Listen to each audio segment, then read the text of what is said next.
망각곡선이라고 하는 단어를 혹시 들어보셨나요? 망각곡선이라는 단어가 있다고 합니다. 이게 무슨 말이냐면 시간이 지날수록 학습한 내용을 얼마나 잊어버리는지에 대한 그래프라고 합니다. 저도 처음 접하게 됐는데요, 독일의 심리학자 헤르만 에빙하우스가 이거에 대해 심층적으로 연구를 했다고 합니다. 이 곡선은 기억을 유지하려는 시도가 없을 때 정보가 시간이 지남에 따라 자연스럽게 손실된다고 하는 것을 보여준다고 합니다. 그러니까 쉽게 얘기하면 이런 겁니다. 시간이 지나면 쉽게 잊어버리는구나, 그걸 그래프로 만들어 놓은 것이라고 합니다. 어떻게 보면 시간 지나면 잊어버리는 게 자연스러운 것이다, 이런 설명인 것이죠. 여러분, 그런데 존 파이퍼 목사님이 뭐라고 이 기억에 대한 얘기를 하시냐면, 희망의 가장 큰 적 중 하나는 하나님의 약속을 잊는 것이다. 다시요, 희망의 가장 큰 적 중 하나는 하나님의 약속을 잊어버리는 거예요. 기억하는 것은 위대한 사역입니다. 그분이 하신 얘기입니다. 그러면서 이렇게 얘기합니다. 이것은 제 삶의 거대한 싸움입니다. 우리를 잊어버리게 만드는 모든 것들과의 처절한 싸움입니다. 그래서 목사님은 이것을 기억함의 싸움이다, 이렇게 얘기합니다. 자꾸만 잊어버리게 되니까, 너무 쉽게 잊어버리니까 내가 이거 잊어버리지 않기 위해서 기억함을 가지고 싸우겠다는 겁니다. 기억함의 싸움이란 단어가 굉장히 저한테 좀 마음에 와닿았습니다. 생각해 보시면 너무너무 좋았던 것도 쉽게 잊어버리잖아요, 그렇죠? 물론 뭐 슬픈 것들은 잊어버리는 게 좋겠죠. 그런데 너무너무 귀한 것들도 저희가 쉽게 잊어버리기 때문에, 특히 기억한다고 하는 것, 하나님의 소중한 은혜를 기억한다고 하는 것은 이게 싸움에 해당이 되는 거구나. 그래서 오늘부터 어떤 의미에서는 싸우셔야 됩니다. 자꾸 잊어버리려고 하는 이거하고 처절하게 싸우셔야 돼요. 하나님의 은혜를 놓치지 않으려고 하는 이 몸부림이 필요하다는 것이죠. 그래서 전도서 12장 1절은 이렇게 얘기합니다. 너는 청년의 때에 너의 창조주를 기억하라. 곧 곤고한 날이 이르기 전에, 나는 아무 낙이 없다고 할 해들이 가깝기 전에. 창조주를 기억하래요. 왜 그러냐면 언젠가 곤고한 날이 찾아올 수 있다는 겁니다. 그래서 그런 날들이 오기 전에 그 창조주를 기억하며 살라는 것이죠. 기억하는 게 이렇게 중요합니다. 여러분, 은혜를 받는 방법이 두 가지가 있는데요, 계속해서 많이 채우는 방법이 있습니다. 근데 이거는 힘듭니다. 근데 더 좋은 은혜의 방편이 뭐냐면 기억하는 겁니다. 이미 주신 것들, 찬송가 있잖아요. 받은 복을 세어보아라. 이렇게만 해도 우리 안에 잊어버렸던 기억들이 순간순간 올라오기 시작한다는 것이죠. 은혜 받는 방법 알려드렸습니다. 과거에 주셨던 은혜 다시 기억하는 것, 이것만 해도 엄청나게 은혜가 가득 찬다는 것이죠. 그런 의미에서 기억하는 것은 굉장히 중요한 것입니다. 오늘 본문을 통해서 이 기억한다는 게 얼마나 중요한 것인지 함께 나누기를 원하는데요, 오늘 이 여호수아 4장은 또 굉장히 중요한 장입니다. 약속의 땅인 가나안 땅, 사실 전반부의 스토리를 조금 설명을 드려야 오늘 본문이 이해하기가 쉽습니다. 약속의 땅인 가나안 땅을 앞두고 있습니다.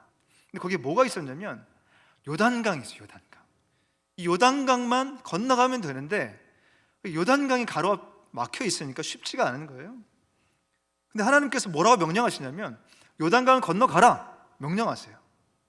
가끔은 이해하기 어려운 명령들을 하실 때가 있습니다. 근데 오늘 이 요단강의 상황이 최악이었습니다.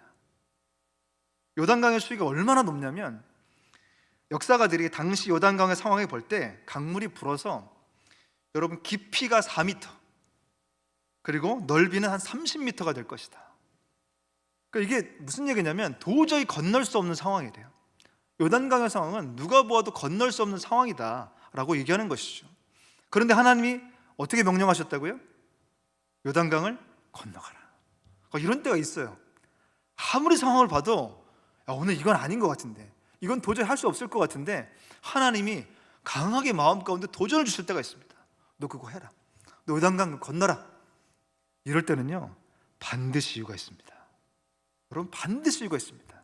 그래서 끝까지 하나님의 말씀 앞에 어떻게 하면 순종할 수 있는지, 어떻게 하면 순종하려고 하는지 몸부림치는 게 중요합니다. 하나님 주실 게 있어서 그런 거거든요. 그때 이스라엘 백성들이 어떻게 하냐면, 오늘 여호수아 3장 15절 16절인데요, 한번 같이 읽어보겠습니다. 요단이 곡식 거두는 시기에는 항상 언덕에 넘치더라. 궤를 맨 자들이 요단에 이르며 궤를 맨 제사장들의 발이 물가에 잠기자 곧 위에서부터 흘러내리던 물이 그쳐서 사르단에 가까운 매우 멀리 있는 아담 성읍 변두리에 일어나 한 곳에 쌓이고 아라바의 바다 여매로 향하여 흘러가는 물은 온전히 끊어지매 백성이 여르고 앞으로 바로 건널세. 자, 제 그림을 그려드리겠습니다. 언약궤를 맨 제사장들의 발이 이제 물 속에 잠기게 됩니다. 여러분, 물 속에 잠긴다는 건 뭐냐면 완전히 이거 들어가겠다는 겁니다. 보통 좀 겁을 내면 물이 너무 차갑다 그러면 발을 어떻게 하죠? 살짝 됐다 빼죠. 근데 그런 게 아닙니다. 궤를 매는 상태에서 발을 완전히 물에 잠가 버립니다. 이거는요, 무조건 건너겠다는 겁니다. 놀라운 일이 벌어집니다. 갑자기 그 엄청나게 높게 흘러내리던 물이 멈춰서게 됩니다. 양쪽이 멈춰서게 돼요. 그러면서 이스라엘 백성들이 건널 수 있는 땅으로 만들어지게 된다는 것이죠. 역시 여러분 놀라지 않으십니다. 네. 다 알고 있는 스토리니까 그렇죠. 이스라엘 백성들은 얼마나 놀랐겠습니까? 세상에나 이런 일이 다 벌어지네 하면서 이 마른 땅이 나타나고 백성들이 건너가기 시작합니다. 사실 하나님은 이미 물을 그치게 하려고 준비하고 있었습니다. 누가 그 발을 좀 집어넣나? 누가 물가에 발을 집어넣을까? 그거 기다리고 계셨던 거예요. 나는 이거 해주고 싶은데, 나는 어떻게든지 물이 갈라지는 거 다 보여주고 싶은데 과연 누가 이 물에 발을 집어넣을 것인가? 그 사람이 그네를 경험하겠죠. 근데 여기까지 가는 게 어려워요. 여기까지 가는 게 잘 안 돼요. 무섭거든요. 두렵거든요. 그러니까 끝까지 신뢰해서 결국 발을 물에 잠기는 그 사람이 요단강이 갈라지는 기적을 경험하게 되는 것입니다. 신앙은 단순합니다. 단순해요. 한번 발을 담가 보세요. 죽을 것 같죠? 그렇지 않습니다. 놀랍게 사방이 막혔을 때 하늘이 열려지는 것을 경험하게 됩니다. 오늘 이스라엘 백성들은 바로 그것을 경험한 거예요. 사실 오늘 스토리는 여기서 이렇게 끝나야 됐습니다. 그래, 이스라엘 백성들이 갈라진 요단강을 멋지게 건넜다더라, 이렇게 끝나야 됩니다. 여러분, 그런데 그 다음부터가 중요합니다. 오늘 하나님은 굉장히 독특한 명령을 하나 내리십니다.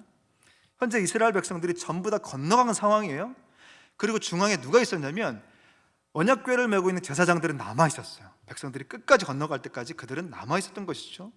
그런데 하나님이 독특한 명령을 하세요.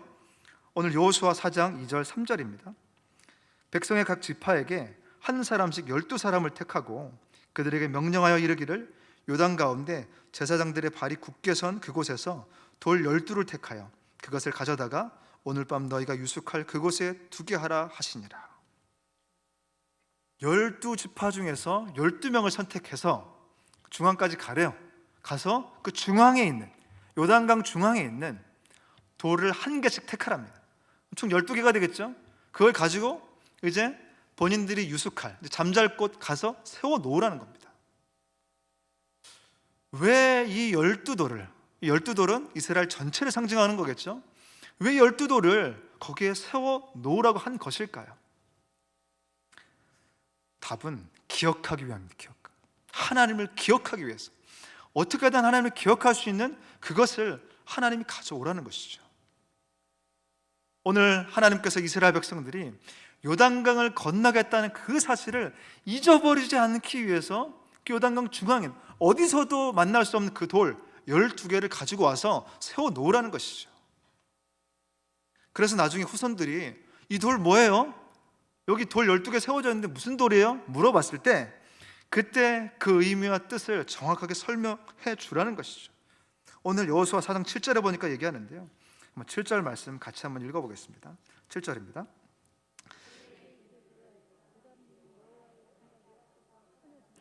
곧 언약궤가 요단을 건널 때에 요단물이 끊어졌으므로 이 돌들이 이스라엘 자손에게 영원히 기념이 되리라 하라 하니라. 아멘. 뭐죠?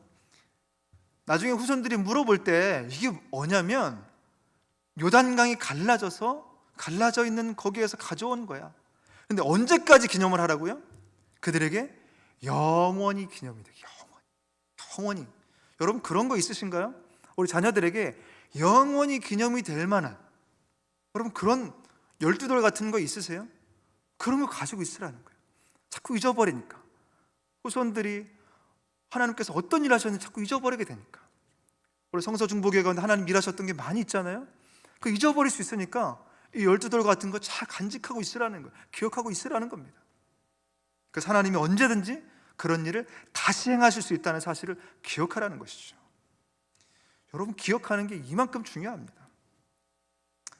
제가 가보진 않았는데 프랑스의 센강, 센강이라고 해야 됩니다. 센강에 보면 예술의 다리가 있다고 합니다. 거기 보면 사랑의 자물쇠가 있대요. 좀 우리나라도 그렇고 거기에도 그런 게 많이 있는 것 같습니다. 사랑의 자물쇠라고 해서 엄청 많이 그 자물쇠를 달아놨대요. 그래서 다리가 무너질까 봐 결국엔 다 철거를 했다고 합니다. 왜 그 사랑의 자물쇠를 걸어놨을까요? 우리의 사랑이 영원히 변치 않기를 바라는 마음과 또 우리가 이렇게 사랑하고 있었음을 기억하기 위해서 그런 거죠. 남산에도 가보면 그런 거 있습니다. 남산에 가보면 하여튼 열쇠를 엄청 많이 해놨습니다. 정말 다 결혼했는지 궁금한데요. 아무튼 열쇠가 엄청 많이 있습니다. 네. 다 그렇게 하는 이유가 뭐죠?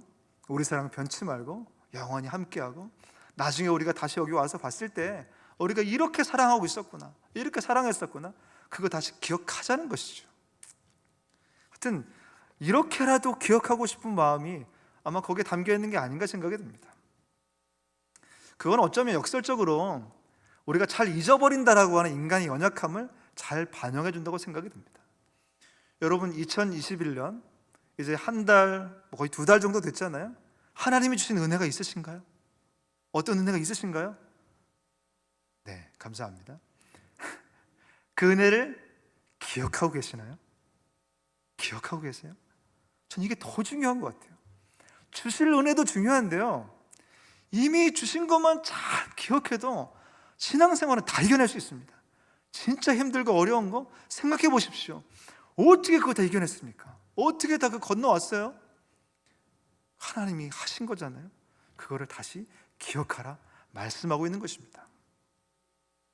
근데 안타깝게도 이스라엘 백성들은 그걸 너무 쉽게 잊어버렸어요. 출애굽기 14장, 여러분 잘 아시는 홍해 사건이잖아요. 홍해를 건너게 되는 기적, 여러분 이건 요단강 기적보다 엄청나게 더 대단한 것입니다. 그때 요단강은 추격하는 사람은 없었잖아요. 홍해는 애굽 군대가 뒤에서 달려옵니다. 난리 났어요. 그리고 앞에는 홍해가 있습니다. 진퇴양난인 거예요. 완전히 죽을 것 같은 거예요. 여러분 그런 상황 가운데 하나님이 모세를 통해서 지팡이를 드니까 어떻게 돼요? 쫙 갈라지게 되죠. 여기서 끝나는 게 아닙니다. 그리고 이스라엘 백성은 다 건너가고 이제 애굽 군대들이 쫓아오잖아요. 다시 내밀어서 확 합쳐집니다. 나중에 만화 영화를 보시기 바랍니다. 기가 막히게 잘 나와 있습니다. 이게요, 저는 전율이 돋더라고요. 전율이. 하나님이 이렇게까지 세심하게 자기 백성을 지켜주시는구나. 그러니까 시간 타이머를 잰 것 같아요. 애국 군대 저기 오는구나, 이렇게 건너면 되겠네, 이 타이밍에 닫으면 되겠구나. 여러분 기가 막히지 않습니까? 하나님이 타이머가 있으신 것 같아요. 그 타이밍을 기가 막히게 맞춰서 딱 닫을 수 있도록 하신 것이죠. 얼마나 놀라운 은혜입니까? 얼마나 감격스러운 은혜예요. 그걸 경험하고 나서 이 사람들이 너무 기뻐가지고 찬송을 불러요. 그 다음 장에 보면 모세, 미리암 찬송이 막 엄청나게 많이 나옵니다. 거기까지가 좋았습니다. 찬양한 지 3일이 지나니까 조금 먹을 게 안 보이고 조금 뭐가 안 보이니까 곧장 불평이 나옵니다. 곧장 원망이 나옵니다. 3일 전에 홍해를 경험한 사람들 아닙니까? 3일 전에 홍해의 기적을 경험한 사람들 아니에요? 3일 지나고 났는데 하나도 기억이 나지 않습니다. 이게 어쩌면 우리의 연약함이 아닌가 모르겠습니다. 하나님이 안타까우셔서 제가 볼 때는 홍해 때 이랬으니까 요단강에는 안 되겠다, 이젠 돌이라도 좀 세워놔야겠다, 그러신 게 아닌가 생각이 들어요. 이거는 저 혼자 생각입니다. 그런 것처럼 하나님의 은혜를 기억하고 기억하는 것이 너무너무 중요하다는 것을 잘 말씀하고 있다는 것이죠. 그래서 교리에 보면 은혜의 방편이라고 하는 게 있습니다. 은혜 받는 방법 세 가지가 있대요. 그게 뭐냐면 말씀과 기도와 성례라고 합니다. 말씀을 통해서 저희가 은혜를 경험하잖아요. 또 기도를 통해서 은혜를 경험하잖아요. 성례를 통해서, 성례는 성찬과 세례를 얘기합니다. 성례를 통해서도 은혜를 경험한대요. 독특하잖아요. 특별히 성찬이 참 독특한데요. 성찬의 목적이 뭘까요? 성찬의 의미가 뭘까요? 성찬은 예수님이 제정하신 것입니다. 그래서 로마 군병들에게 잡히시기 전에 사랑하는 제자들에게 떡과 잔을 나눠주시면서 예수님께서 분명하게 말씀하신 가르침이 있어요. 그게 고린도전서 11장 24절 25절에서 얘기합니다. 축사하시고 떼어 이르시되 이것은 너희를 위하는 내 몸이니 이것을 행하여 나를 기념하라 하시고, 식후에 또한 그와 같이 잔을 가지시고 이르시되 이 잔은 내 피로 세운 새 언약이니 이것을 행하여 마실 때마다 나를 기념하라 하셨으니, 성찬할 때마다 기념하래요. 기억하래요. 예수님이 자신의 몸과 피를 내어주시기까지 나를 얼마나 사랑했는지를 기억하래요. 제가 성찬을 담당하면서 이렇게 성찬 받으시면서 눈물 흘리시는 분을 봤어요. 막 이걸 붙잡고 얼마나 우시는지 모릅니다. 내가 이걸 받을 만한 자격이 되는 사람이 아닌데, 내가 그렇게 살았던 사람이 아닌데 하면서 정말 엄청나게 우시는 그 모습을 보니까 제가 엄청나게 은혜가 되더라고요. 그럼 그런 겁니다. 성찬의 목적도 기억하는 거예요. 여러분, 신앙생활 안에 이렇게 요소 가운데 하나님을 기억하도록 만드는 것들이 얼마나 많은지 모릅니다. 그만큼 신앙생활은 기억하고 또 기억하는 것입니다. 그렇다면 질문해 보겠습니다. 오늘 본문에서 과연 하나님께서는 어떤 것을 기억하라고 말씀하고 있는 것일까요? 어떤 것을 기억하면 되는 겁니까? 오늘 두 가지를 통해서 하나님의 은혜를 나누기를 원합니다. 첫째, 하나님께서는 하나님이 강하다는 것을 기억하기를 원하십니다. 오늘 여호수아 4장 24절인데요. 한번 같이 읽어보겠습니다. 함께 읽겠습니다.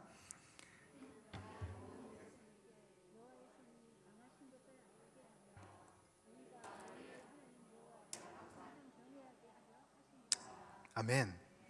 여호와의 손이 강하신 것을 알게 하며, 하나님이 진짜 원하셨던 게 뭐냐면 이 돌들 보면서 내가 얼마나 강한 존재인지, 내가 얼마나 능력 있는 존재인지를 제대로 알기를 원하셨다는 거예요. 그래서 인생의 결정적인 순간에 올 때마다, 인생의 결정적인 고비가 올 때마다 그거 기억하라는 거예요. 하나님이 얼마나 강력한 분인지, 강한 분인지 이거 기억하라는 것이죠. 그래서 잊어버렸는데 그 12돌을 보면은 생각이 나는 거예요. 맞아, 하나님이 강한 분이지, 능력 있는 분이지, 그 하나님을 내가 기억해야지, 이렇게 하라는 것이죠. 여러분, 이 구약 하나님의 백성을 이스라엘 백성이라 하잖아요. 근데 이스라엘이 어떤 뜻인 줄 아십니까? 이스라엘이 히브리어로 두 단어가 합해 있는 건데요, 사라라고 하는 말과 엘이라고 하는 합쳐진 말입니다. 그래서 사라는 뭐냐면 강하다, 이기다 이런 뜻이고요, 엘은 하나님입니다. 무슨 뜻일까요? 하나님은 강하시다, 하나님께서 이기신다, 이게 이스라엘입니다. 이스라엘의 하나님 그 뭐죠? 하나님은 강하시다, 하나님은 이기신다, 그 하나님인 거예요. 이스라엘 백성, 그들의 하나님은 강하신 분인 거예요. 이게요, 저는 제가 이렇게 발견하면서 너무 감동이 되더라고요. 하나님이 이스라엘 백성이라고 얘기해 주신 게 내가 강한 하나님이야, 이걸 이미 말씀하고 계신 거였구나. 너무 좋았습니다. 그게 이스라엘 백성들의 정체성인 거예요.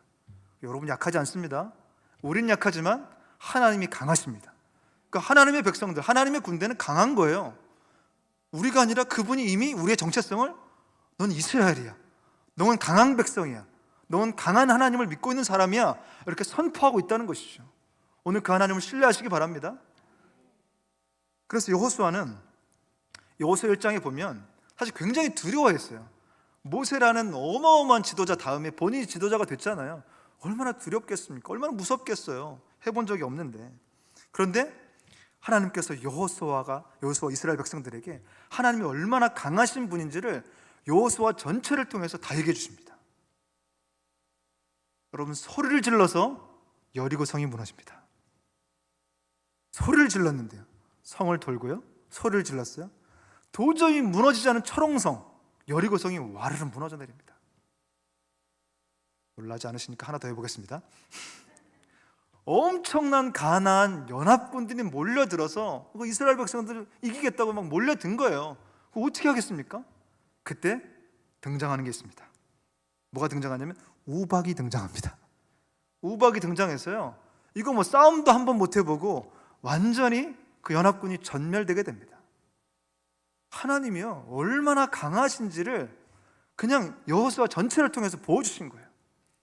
그러니까 하나님이 이 여호수아, 두려워 떨고 있는 여호수아에게 뭐라고 얘기하시냐면, 여호수아 1장 9절에 보니까 내가 내게 명령한 것이 아니냐, 강하고 담대하라, 두려워하지 말며 놀라지 말라, 내가 어디로 가든지 내 하나님 여호와가 너와 함께하느니라. 넌 잊어버릴 수 있어. 넌 내가 얼마나 강한지 잊어버릴 수 있어. 그런데 내가 기억하게 해줄게. 내가 다시 떠오르게 해줄게. 그러니 걱정하지 마, 염려하지 마. 내가 어디로 가든지 강한 하나님이 너와 함께 할 것이다. 여러분, 이런 하나님이 우리가 믿는 하나님입니다. 얼마나 좋습니까? 모르시는 걸 알려드린 게 아닙니다. 알고 있는 걸, 설교는요 알고 있는 거 다시 알려드리는 겁니다. 잊어버렸던 거 다시 알려드리는 게 설교입니다. 그래서 했던 설교 또 해도 됩니다. 네. 세상의 유혹 시험이라는 찬양이 있잖아요. 그 찬양에 보면 3절에 이런 가사가 있습니다. 주위를 둘러보면 아무도 없는 듯 믿음에 눈을 들면 보이는 분 계시네.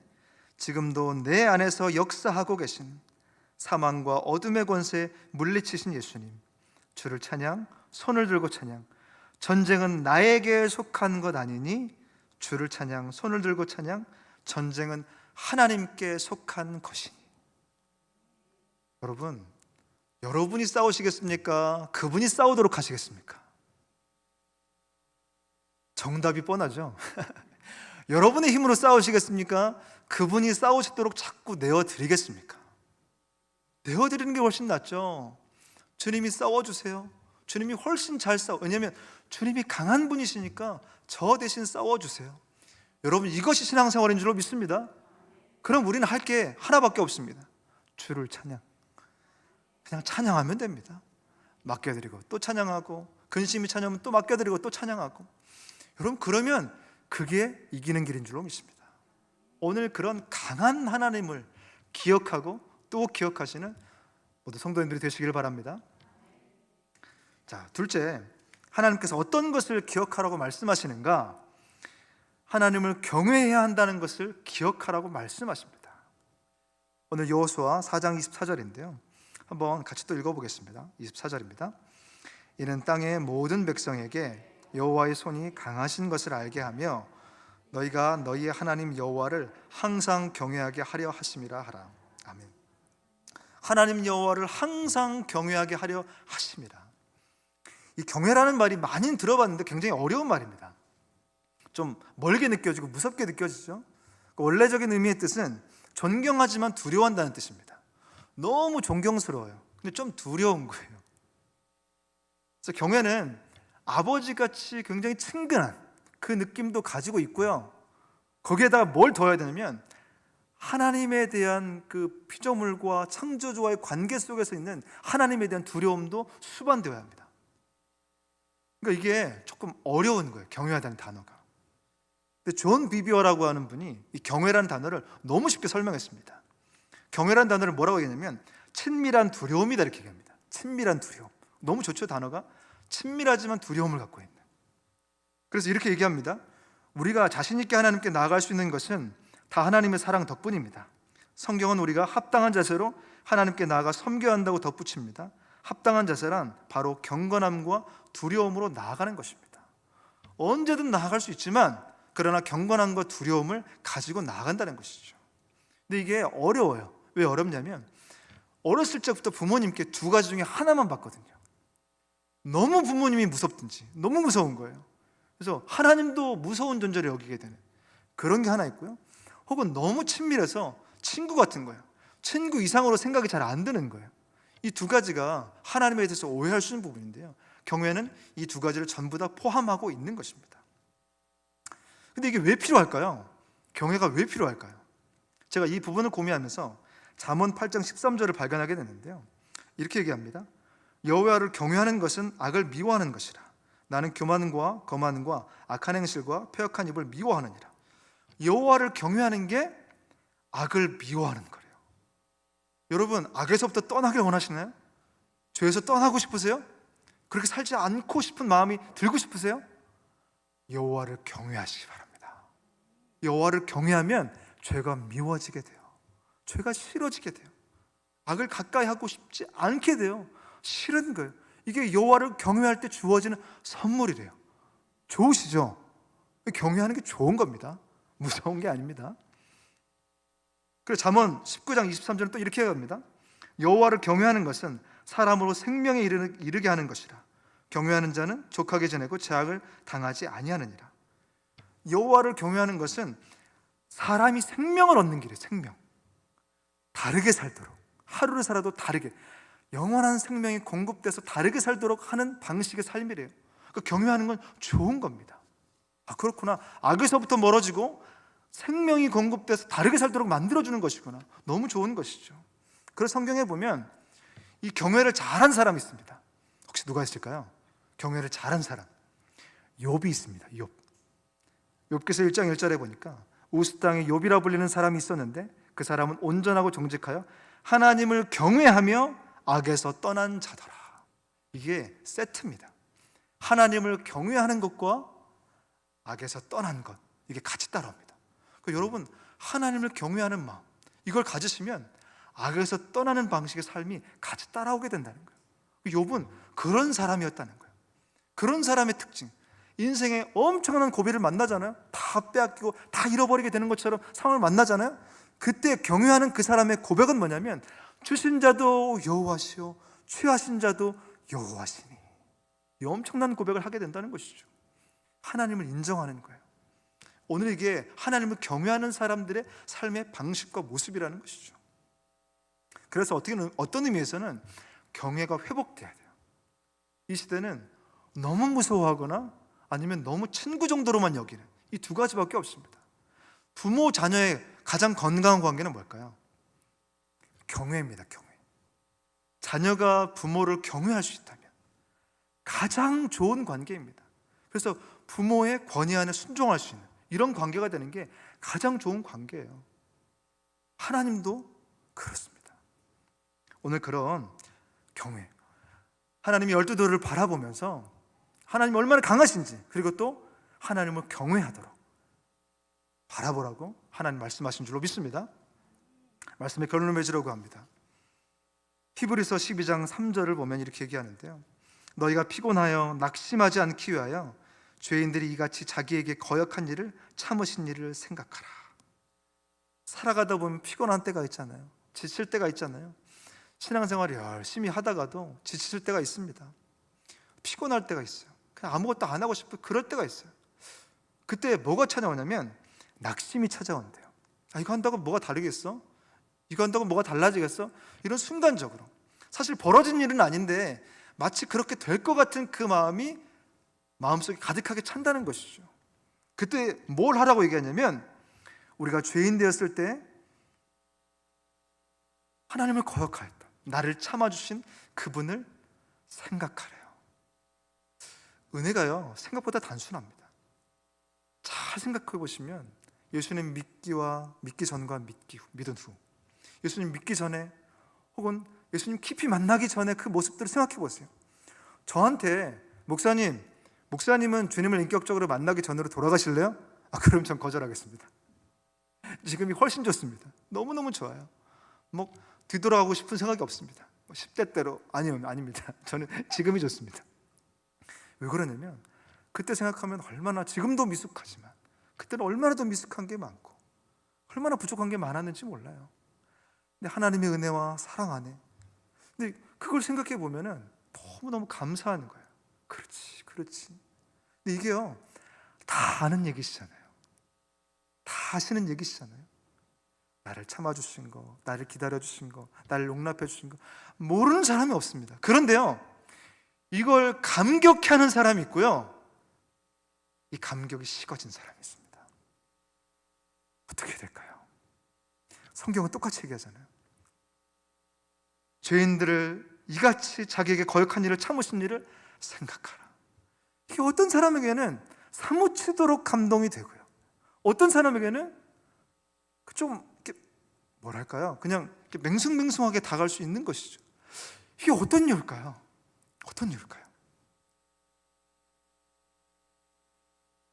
어떻게든 하나님 은혜 안에, 하나님 사랑 안에, 하나님을 붙들고 살아가려고 하는 그 마음 안에, 또 주님 없이는 살아갈 수 없다는 이 간절한 마음 안에 이런 마음들이 주어지지 않을까요?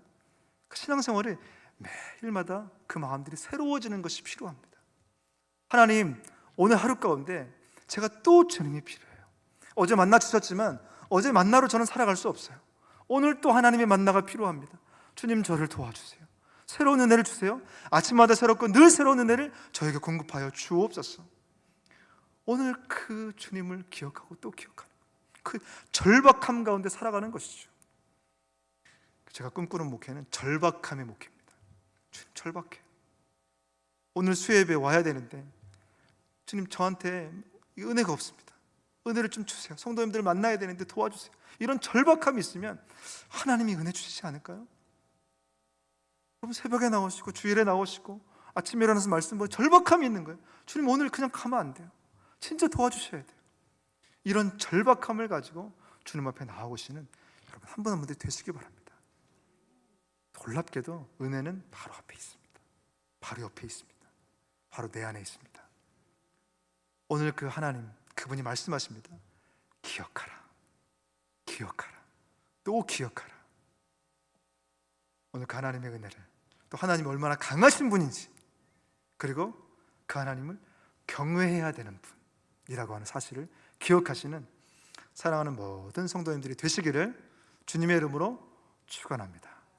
우리 기도하기 전에 옆에 분들랑 이렇게 한번 인사할까요? 네, 하나님을 기억하십시다. 네, 한 번 더 잊어버리지 마세요. 이렇게. 네, 감사합니다. 제가 기도하겠습니다.